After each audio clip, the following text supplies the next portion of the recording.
Pulang kampung atau ikut demo? Ikut demo. Ikut demo. Main aman atau main cantik? Main cantik dong. Main cantik, udah sering banget ya. Main cantik dan harus menang.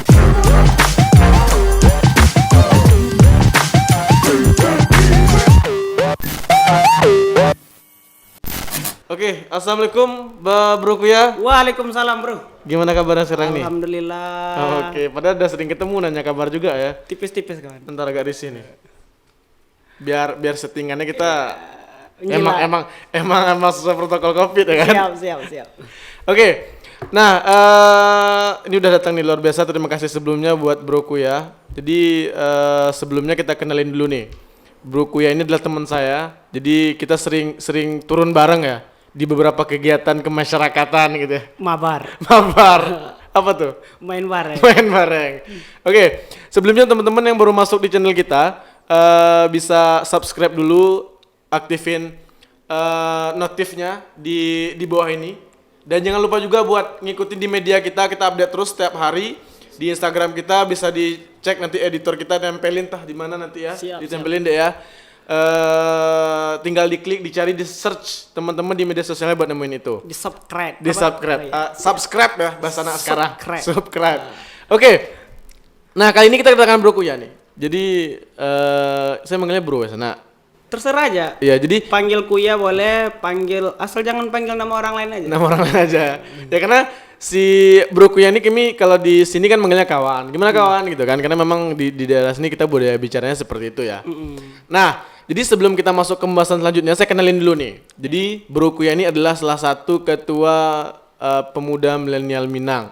Pergerakan Milenial Minang. Milenial Minang, asik. Ini luar biasa nih, pergerakan milenial Minang. Nah, kalau kita ngobrol mungkin nggak setegang ini kali ya, karena kita udah jarang tampil. Kami udah jarang tampil di media masalahnya kan. Siap. Gara-gara corona ini, kita udah jarang buat kegiatan dan kurang tampil di media gitu.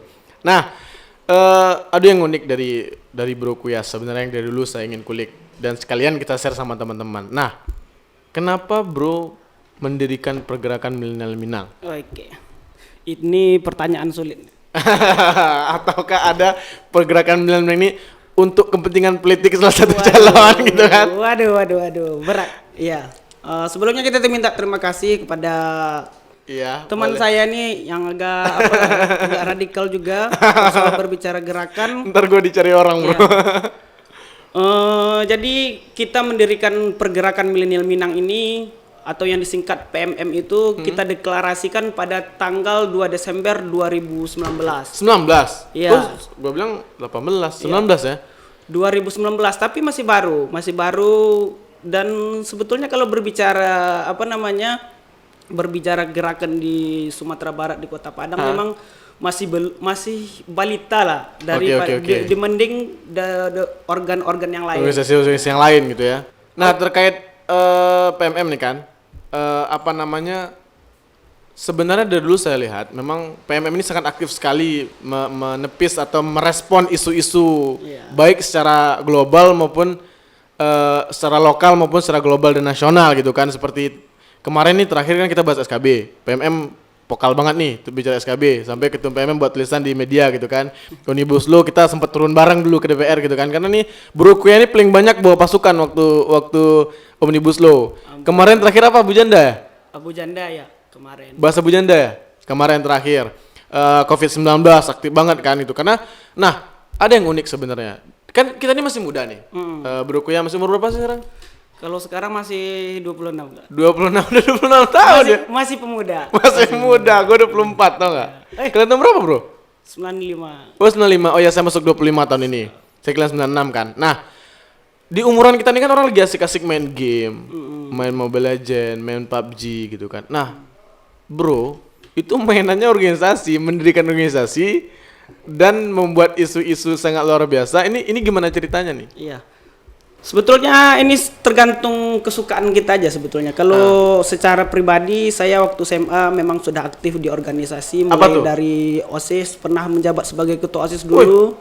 Dan pernah menjabat sebagai Dewan Ambalan di Pramuka dulu. Oh, aktif Pramuka juga dulu ya? Itu Pramuka. Jadi Pramuka ini bisa dikatakan menciptakan kader-kader radikal seperti Bro juga. Nggak gitu ya. Ya oke, lanjut. Nah, jadi sampai dulu karena keseringan di sekolah ikut aktif diskusi dan kegiatan-kegiatan di Organisasi sekolah gitu ya. Nah, jadi pernah orang tua saya mengingatkan sebelum berangkat ke Kota Padang ini, Fikri, jangan terlalu aktif di organisasi. Oke. Pesan orang tua. Pesan orang tua karena dia tahu bahwasanya kita setiap malam minggu itu jarang di rumah. Oke, waktu SMA nih. Waktu SMA karena kita di Pasaman Barat, saya lahir di tinggal di Air Bangis di Pasaman Barat. Oke. Jadi setiap perkemahan Perjusami di Pasaman Barat itu saya ikut terus gitu ya. Hampir setiap minggu. Jadi sana ngumpul-ngumpul lah. Oke. Nah, sampai di mahasiswa kita ikut di organisasi kedaerahan. Juga ikut di HMI. Dan pernah menjabat juga sebagai Dewan Pembina Garda NKRI. Oke, viral banget waktu itu tuh. Dewan Pembina Garda NKRI, kalau sekarang pernah juga menjabat Sekretaris Umum Garda NKRI Sumatera Barat, dan terakhir kita bersama teman-teman kawan-kawan beberapa perwakilan ya. Kalau kita sebut itu pentolan-pentolan kampus, koboi-koboinya kampus. Oh, koboi-koboinya kampus. Yang banyak masalah. Iya. Kita kumpulkan. Ini koboi kampus nih, masalah di mana nih? Di PKK sama dosen kah atau gimana? Ya, kalau koboi-koboi kampus ini rata-rata banyak persoalan. Mulai pertama finansial. Oh, finansial. Oke. Itu jadi masalah juga ya. Persoalan idealisme. Yang resah lah melihat keadaan-keadaan. Oke, poinnya di situ. Nah, jadi kita kumpulkan bersama teman-teman, kita juga kumpulkan juga teman-teman dari daerah yang berprofesi sebagai marbot atau garim, kita kumpulkan. Sampai ke situ? Iya. Lu backup sampai ke garing-garing masjid sampai juga? Garing-garing. Oke. Itu sekjen kita di Pergerakan Milenial Minang itu sekarang itu masih aktif berprofesi sebagai garim. Oh gitu. Wih, keren juga. Ini nggak tahu nih. Mungkin teman-teman lihat nih dari kampus kan, kita kan pernah demo bareng tuh sama BEM di kampus, sama OKP dan sebagaimananya. Kita berdua bisa dikatakan pemainnya waktu itu gitu ya. Apalagi di kasus Omnibus Law dan terakhir apa nih? Mas banyak. Tenaga kerja. Ya kita sering turun ya. Nah, Bro Kuya ini paling sering vokal tampil nih. Kalau kita lihat di Instagramnya, teman-teman bisa cari di Instagramnya Kuya Fikri ya. Itu isinya demo semua, api-api semua di Instagram. Tapi ternyata sekretaris lo garis masjid ya? Garis masjid. Ya. Ini kenapa bisa? Kenapa ngambil garis masjid? Ya rata-rata di aktivis mahasiswa yang saya temui banyak yang kritis itu teman-teman dari garis masjid. Oke. Termasuk di HMI, IMM, kebanyakan yang aktivis itu kan tingkat ekonominya yang kurang mampu. Oke. Jadi gitu ya? Sampai ke Kota Padang ingin merubah masa depan, ingin menjadi lebih baik, dia masuk perkumpulan-perkumpulan untuk merubah gagasan mindset dan pikirannya. Di tengah jalan ketemu Bro Kuya dan Bro Kuya kasih tahu bosnya ini gara-gara pemerintah nih gitu ya. Kita miskin kan.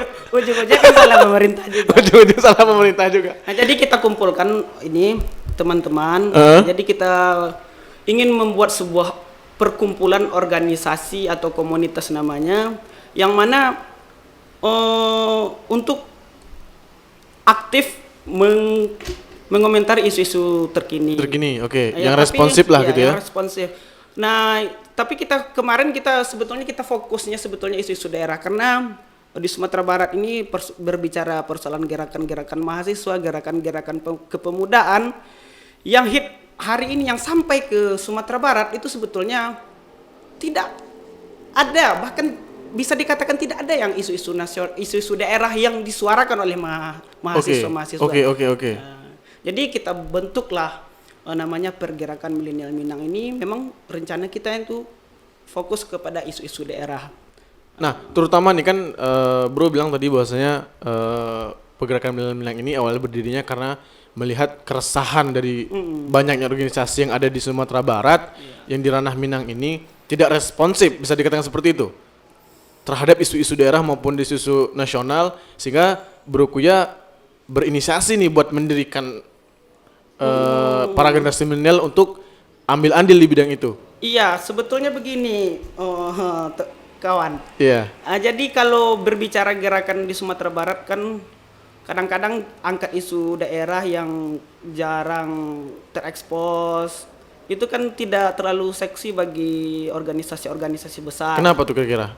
Ya mungkin sulit mengumpulkan, ya macam-macam lah. Iya. Nggak ada uangnya mungkin.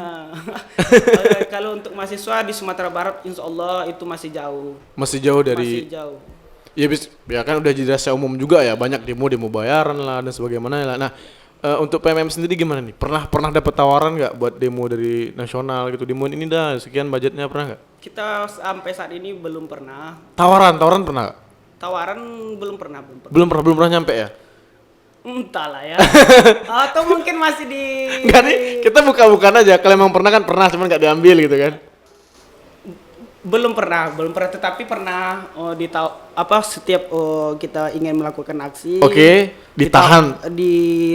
Diusahakan diusahakan supaya tidak turun ke jalan langsung kepada ditemui aja orang, kita fasilitasi, difasilitasi gitu ya. Difasilitasi untuk menyampaikan, toh kadang-kadang tujuannya sama juga, menyampaikan aspirasi. Oke. Karena kan demo nggak harus brutal, nggak harus ngancur-ngancurin gitu kan. Tapi kan untuk mengorganisir massa memang sulit. Nah, jadi di sini yang gua salut banget sama Bro Kuya ini, salah satunya beliau hebat banget untuk mengorganisir massa gitu. Jadi kita demo waktu itu sering ya, kita kalau sekali demo bisa sampai 2.000-an, 3.000-an bawa massa kan gitu kan, dan alhamdulillah semua terorganisir. Tergantung momentum aja sebetulnya. Iya sih sebenarnya, pernah juga bentrok sekali waktu itu kan, tapi kan itu kan di luar kendali kita gitu, bukan dari tim-tim kita, dan sampai hari ini semua tim-tim yang kita bawa dan alhamdulillah masih terorganisir dengan baik gitu kan. Ya, kalau biasanya kalau pasukan kita tertib tahu. Nah, ini dapat ilmu dari mana nih? Dapat ilmunya dari mana nih? Gimana ceritanya kok bisa kayak gitu? Iya. Mungkin bagi tip-tip teman-teman yang mau turun ke jalan gitu kan, karena ya kita nggak bahas demo baik atau buruk, tergantung tujuan dan niatnya seperti apa gitu kan. Tapi poinnya Bro Kuya memang hebat banget saya rasa di bidang itu. Gimana ceritanya nih? Buat membawa mahasiswa turun dan mengorganisir dengan baik, clean lah semuanya gitu. Ya banyak faktor lah. Kalau kenapa bisa teman-teman percaya bahwasanya kita melemparkan isu ini, kawan-kawan percaya, banyak faktor. Kadang-kadang kedekatan kita beberapa istilahnya kepala-kepala kelompok mahasiswa ini kan. Jadi konsolidasinya kita selalu provokasi terus. Provokasi. Ini kita harus bergerak. Iya, dalam tanda kutip ya, bahwasanya provokator itu nggak terlalu buruk gitu kan.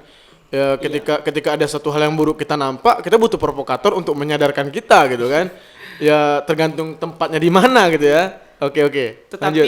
Kalau untuk berbicara hebat atau tidaknya, kalau saya pribadi dibandingkan sama teman-teman di daerah lain, kita kalau berbicara demonstran itu masih jauh masih tertinggal lah sama mereka. Pertama persoalan kebiasaan kita. Kalau kebiasaan kita lebih sering diskusi dan dapat inti dari permasalahan, dapat solusi, kadang-kadang tidak tersampaikan. Dan kadang-kadang lebih memilih langsung menyampaikan. Audiensi langsung. Oke. Ya kebiasaan kita seperti itu. Kadang-kadang menulis di media. Ya, itu dia. Yang saya seneng kan kadang-kadang mahasiswa ada beberapa yang memang demo aja gitu. Nah, Bro Kuya ini beliau juga aktif nulis di media gitu kan, juga aktif diskusi sama teman-teman. Hampir setiap diskusi di Kota Padang kita ketemu ya kan, terkait isu-isu kekinian. Bahkan ketika saya tertinggal informasi, beliau ngontak, "Bro, di mana? Kita diskusi malam ini, ada ini nih." Yaudah, saya semangat, saya datang ke sana. Begitu juga sebaliknya gitu kan.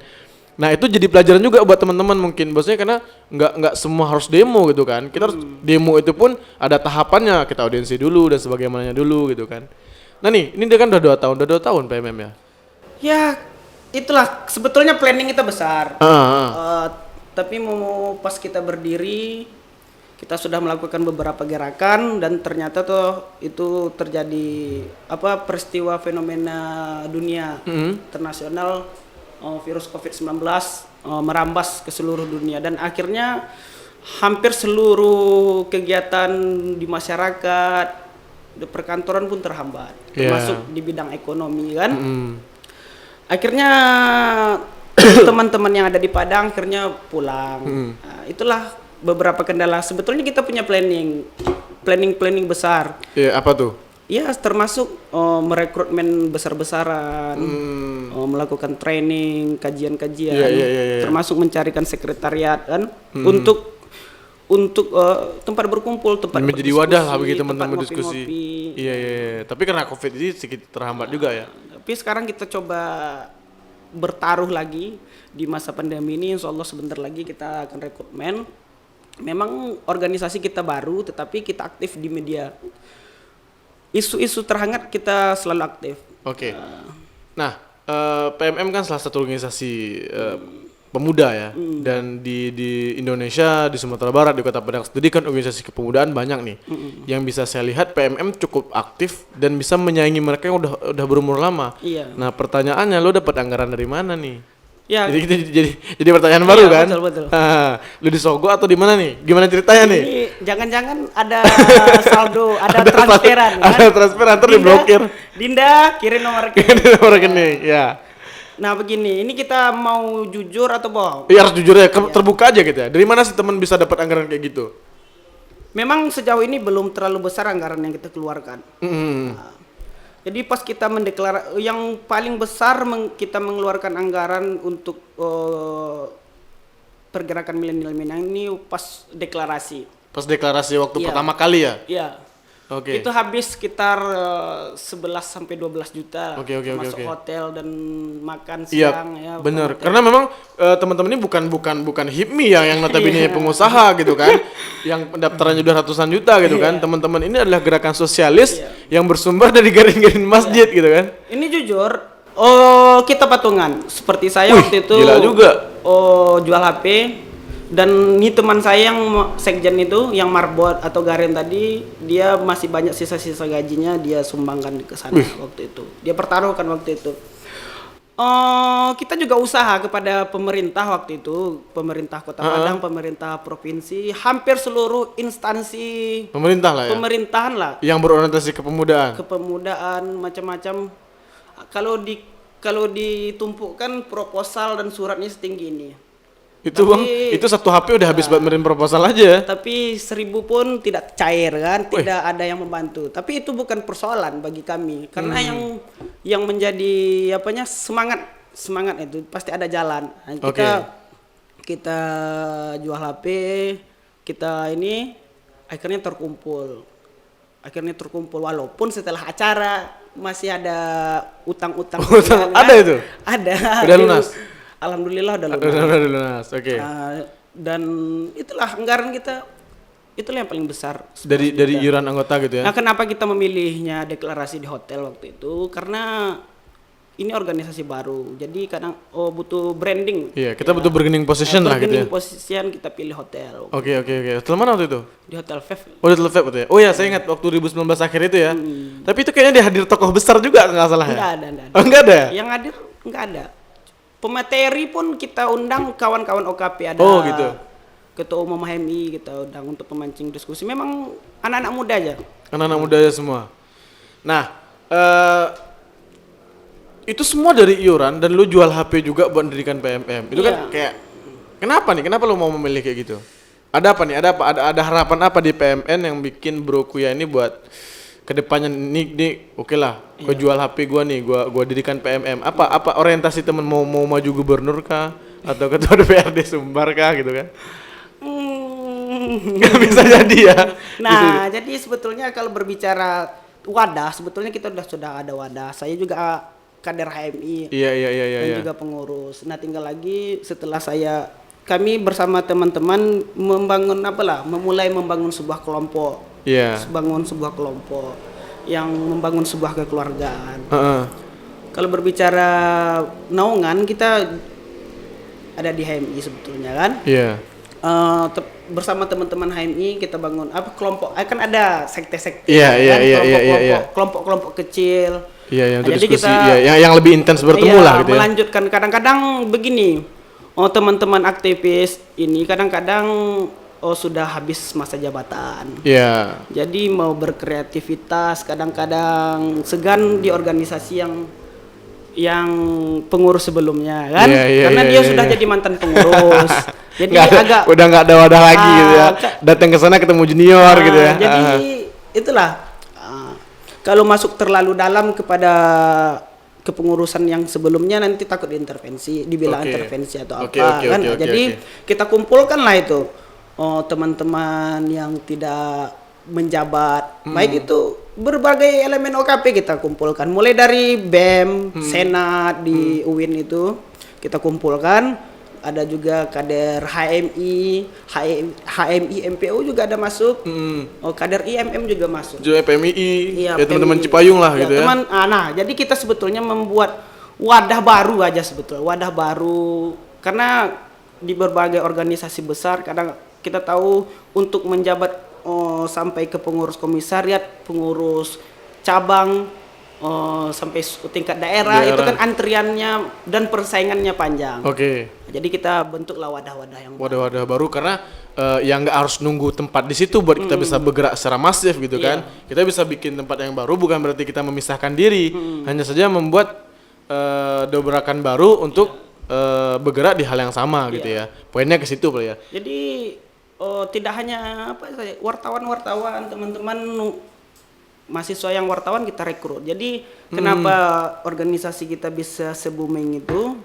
Jadi setiap momentum, setiap ada peristiwa, jadi kita keluar statement terus. Iya benar-benar. Karena di situ teman-teman PMM sering muncul di media karena di dalamnya juga banyak teman-teman media yang teman-teman rekrut. Berarti memang plural banget di dalam ya. Memang banyak macam.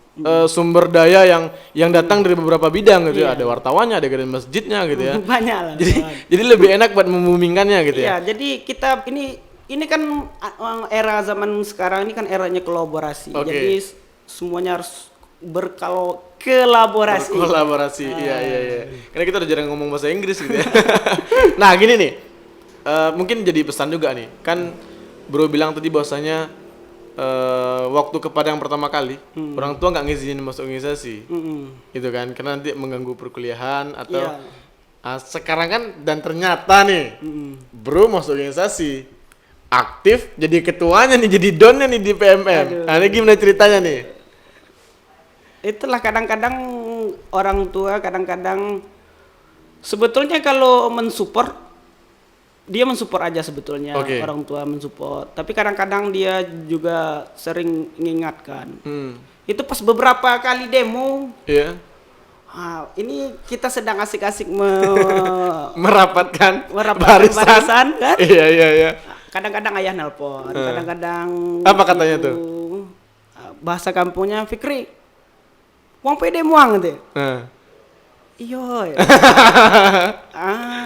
Jangan ikut demo apa lu. Iya. Pokoknya bahasa-bahasa orang tua. Terus nanggapinnya gimana? Karena yang saya tahu besoknya Bro demo juga gitu kan. Ya karena sering iya paling ikut-ikut aja. Iya. Akhirnya kelamaan kan gitu juga. Saya pernah sekali pengalaman demo saya pertama itu kami demo 5 orang. Pernah demo 5 orang? 5 orang pergi demo? Oke. Jadi ada kasus waktu itu di Sorot Nasional persoalan Pelindo waktu itu di Teluk Bayur. Kita demo 5 orang, 1 cewek. Satu cewek. Iya. Kita Ini saya nggak tahu informasi yang ini nih. Tahun berapa itu? 2018 kalau tidak salah. Kita demo berlima. Pertama kali demo tuh, turun 5 orang. 5 orang. Gimana itu ceritanya? Pertama demo dan langsung jadi korlap.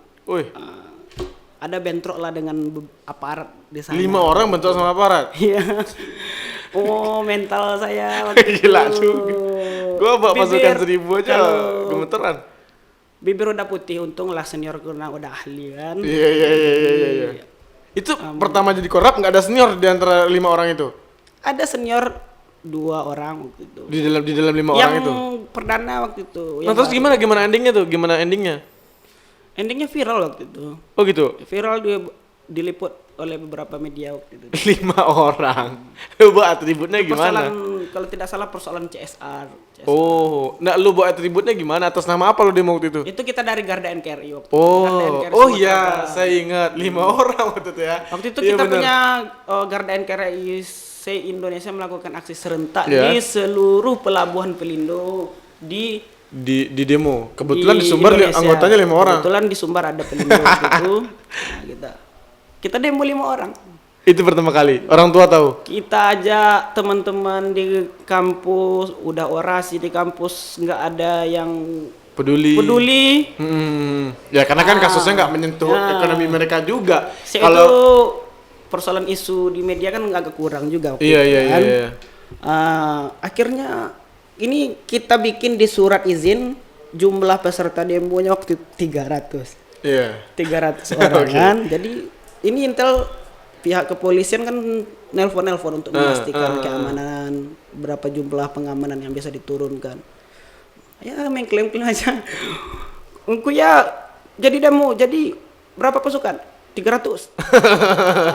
Usaha aja, bangun pagi, pergi ke kampus. Iya. Ajak teman-teman. Orasi di kampus. Nanti nelpon sekali lagi.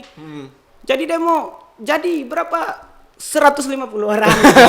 turun nih. Sampai akhirnya kita hampir putus asa nggak jadi demo waktu itu. Kita putuskan waktu itu demo aja langsung. Apapun resiko, udah siap. Kita udah siap waktu itu. Dan yang respectnya yang cewek ini yang lebih. Gimana tuh? Yang frontal. Siapa? Kok nggak tahu? Ada anak UNP dari FIS. Oh gitu. Bendum kami waktu itu. Oh waktu itu Bendum Gardaan waktu itu ya. Tapi kalau berbicara gerakan kita lebih paten lah kawan lagi kan. Jangan ngomong kayak gitu. Ini yang salah satu mungkin penyebab yang kerusuhan. Jangan gitu ntar kok dicari orang, datanya nggak ada ini. Kita tag club ini, kita harus masuk ini. Saya sampaikan. Iya. Jumlah masa seperti ini kawan. Ini kita tidak bisa masuk. Kalau seandainya ada yang masuk 1 orang atau 5 orang ke dalam, ini semua pasti bisa dibayangkan. Gak bisa. Ya karena waktu itu kan isunya heboh banget tuh kan. Isunya itu tentang RUU KPK. RUU KPK itu tentang istri nggak boleh, suami nggak boleh maksain istri gitu kan. Banyak lah itu kan hukumnya ruwet banget kan. Jadi gua sempat emosi juga nih. Ini nggak bisa didemin ini gitu kan. Nah orang demo kan. Orang demo jam 10 pagi cerita waktu itu kan. Nah, kita nih kita masuk jam berapa, Bro? Sama gue kan. Kita jam 1 jam 2. Jam 2 kita. Saya bawa pasukan CUN waktu itu. Iya, saya kaget juga kan. Jam 1 itu masih kosong di lokasi tech club kita kan. Anjir gue bilang ini orang mau demo kayak gini kita malu-maluin. Orang udah pada selesai di DPR kan. Karena kan orang mulai jam 10. Ini kita udah ketinggalan jam nih. Oke, datang nih. 1, 2, 3, gue belum pede. Pasukan gue udah, bang, gue nunggu di lokasi aja demo. Ya udah, gue bilang kan, aduh gimana. Tiba-tiba datang nih bro gue ya. Dia sendiri naik motor kan. Oke, lu gak bawa pasukan. Setelah itu datang 3 bus. Datang 5 bus ya waktu itu. 3 bus, 5 L300, 5 L300, 500 motor. 500 motor. Itu sampai bentrok sama angkot waktu itu kita ya. Wih, itu datang. Nah, waktu itu kan lu bawa sampai 5 bus kan, sampai 5 pick up dan sebagainya. Dan akhirnya singkat cerita itu semua pasukan datang ke DPRD dan akhirnya bentrok gitu kan. Ya bukan kesalahan kita juga karena mungkin pasukan yang rame itu kan terpicu oleh pasukan lo yang rame itu gitu kan. Bisa jadi kayak gitu kan. Karena di lapangan kan beda-beda situasi. Suasananya kan belum lagi panas dan sebagaimananya. Ya gitulah sedikit cerita kami terkait demonstran dunia bawah tanah terkait demonstrasi di Sumbar dan sebagaimananya gitu. Sedikit lah kontribusi kita di situ gitu kan. Sebenarnya ada lagi satu tim kita di sini lagi duduk yang nggak masuk kamera. Ini juga aktivis kampus. Ntar gua syuting lo semua. Oke, terakhir kita ada games ya kan ya. Aduh. Ini semakin ujung semakin asik kita nih. Gak juga. Lihat. Kalau game-game ini agak kurang. Oke nih. Ini kita lihat dari versinya Ketua PMM. Oke, lo jawab cepet ya. Lo nggak boleh lama-lama mikirnya. Susah atau mudah? Nggak, cuman milih 2 aja. Siap. Kecenderungan yang mana? Ntar ini kita jelasin nggak kenapa ada milih yang ini di akhir? Nggak usah kali ya, biar cepat aja. Biar netizen yang akan menilai kenapa Bapak memilih ini gitu ya. Oke. Cepet aja ya. Pergi pacaran atau keluyuran jalan? Pergi pacaran. Oke, pergi pacaran. Pergi pacaran ya? Enggak, akhir-akhir ini udah sering ngepost foto ceweknya masalahnya. Karena kita mengklaim ketua PB Bocen Bersatu kan. Ketua PB. Oke, next cepet ya. Cewek cantik atau cewek pinter? Pintar kayak. Pinter kayak ya? Walaupun jelek. Ya nggak jelek juga ya. Ya. Oke, next. Diskusi atau nongkrong di kafe? Diskusi. Oke. Pulang kampung atau ikut demo? Ikut demo. Ikut demo. Main aman atau main cantik? Main cantik dong. Main cantik, udah sering banget ya. Udah spesialisnya ya. Main cantik dan harus menang. Oke, ini dunia percintaan nih. Balik ke mantan atau dijodohin? Ini berat nih mantan itu. Persoalannya. Itu persoalannya mantannya nggak ada. Ya seandainya nih ada kasus balik ke mantan atau dijodohin? Balik ke mantan aja lah. Balik ke mantan aja. Kenapa tuh? Ini yang terakhir kenapa? Karena bicara terkait aktivis kan sering kali tertinggal di dunia percintaan, bro. Ya apalagi di sering kali kalau jok kita di aktivis kan kayak Reformasi enggak kayak ya Tan Malaka kisah cintanya terganggu gitu kan, aktivis besar. Bung Hatta sampai telat menikah sampai Indonesia merdeka dulu baru gua nikah. Kalau aktivis baru-baru mulai cepat nikah akhirnya cita-cita revolusinya tertunda. Tertunda kayak lagunya siapa? Ihsan Sekuter ya. Tapi enggak, gua motivasi gua Soekarno gitu kan. Beda kasus gitu kan. Kita ngambil contoh di tempat yang lain. Oke lah, bro. Terima kasih banyak. Ada pesan-pesan terakhir nggak buat milenial sekarang? Kondisinya seperti apa? Harusnya gimana dan apa masukannya nih? Iya. Ini kita masuk pada hari ini semuanya serba digoreng gitu kan. Jadi kita ini para generasi milenial ini khususnya terkhusus para anak-anak muda Minang ini kan jangan mudah terprovokasi dengan isu-isu. Jadi harus dipelajari dan ditelusuri apa maksud dan tujuan. Kita melihat fenomena-fenomena sekarang itu sangat gampang terbawa arus. Orang bikin status, dia bikin status juga. Gitu. Saling sindir atau apa. Baperan. Jadi harus dicerdasi dan terus jaga kekritisan anak-anak muda terkhusus mahasiswa, pemuda kan. Melihat kondisi gitu ya. Apalagi kondisi kita sekarang ya sesama kita diadu-adu kan. Iya. Sesama rakyat yang diadu-adu. Sesama rakyat diadu-adu. Padahal kepentingan mereka yang dimainkan di atas gitu ya. Nah, jadi poin penting adalah tetap kritis, jangan terpancing emosi. Ya diskusi lebih diaktifkan lagi. Karena gitu ya. sekarang zamannya milenial ini adalah zaman yang dekat dengan teknologi. Jadi banyak ketika menanggapi sesuatu, kadang-kadang banyak yang tidak bijak menanggapi hal tersebut dan disalurkan melalui aplikasi atau media-media sosial dengan kata-kata yang tidak baik. Walaupun apapun pemikiran sudut pandang, walaupun kita tidak sama, yang penting coba berbicara sopan saja di media karena banyak kasus. Ya kita tahu lah. Iya, kita tahu lah. Masa-masa sekarang ya, kadang mereka undang-undang ITE ini mantap. Gue ngeri sedap juga bikin podcast nih, karena kita kan terbiasa frontal menyampaikan sesuatu gitu ya. Oke, next time kita ketemu lagi, kita diskusi. Mungkin kita akan banyak diskusi nih, kita tampilin kita berdua karena Bro Kuya ini teman saya buat diskusi, buat berganti pikiran apapun itu ya. Waktu itu ketika 6 penembakan FPI itu, saya langsung chat Kuya, bro pandangan lu gimana nih gitu kan. Udah sering banget diskusi, sudah kita ketemu juga sama pihak kepolisian. Iya, langsung banget tuh karena kita alhamdulillah lah punya jaringan sampai ke sana gitu ya. Jadi cepat kalau ada isu-isu kita tanyain, kita tabayun lah dalam Islam dan informasi. Oke, sip, thank you bro. Sampai ketemu lagi, kita diskusi. Juga pergerakan milenial Minang ini bisa lebih besar lah. Oke, siap. Dan saya juga doakan podcast yang seperti ini marak di Sumbar gitu ya. Dan lebih booming lagi. Makanya buat teman-teman semua jangan lupa subscribe, aktifin notifikasinya, like, share di seluruh media sosial teman-teman. Jadi kalau ada masukan siapa harus kita undang bisa klik di kolom komentar gitu ya. Bisa juga kunjungin Instagram kita. Saya ingatkan lagi, mungkin ditulis sama editor di mana aja dia mau nulis. Ntar bisa dilihat di video ini. Ketemu next time. Kita cari pemateri yang lain lagi, narasumber yang lain lagi agar tetap menginspirasi. Terima kasih. Selamat malam.